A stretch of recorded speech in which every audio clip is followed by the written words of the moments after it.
कभी कोई घटना मनुष्य के जीवन की सारी योजनाओं को तोड़ देती और मनुष्य उस आघात को अपने जीवन का केंद्र मान लेता। पर क्या भविष्य मनुष्य की योजनाओं के आधार पर निर्मित होते हैं? नहीं।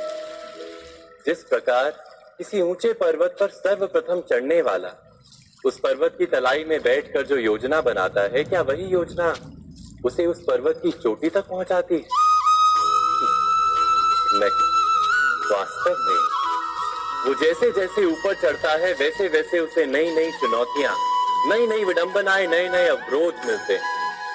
प्रत्येक पद पर वो अपने अगले पद का निर्णय करता है। प्रत्येक पद पर उसे अपनी योजनाओं को बदलना पड़ता है।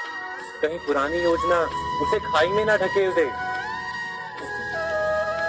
वो पर्वत को अपने योग्य नहीं बना पाता, केवल स्वयं को पर्वत के योग्य बना सकता है। क्या जीवन के साथ भी ऐसा ही नहीं?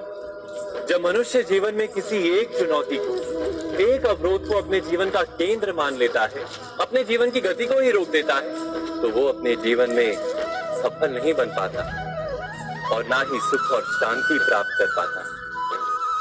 अर्थात जीवन को अपने योग्य बनाने के बदले स्वयं अपने को जीवन के योग्य बनाना ही सफलता और सुख का एकमात्र मार्ग नहीं। स्वयं विचार कीजिए।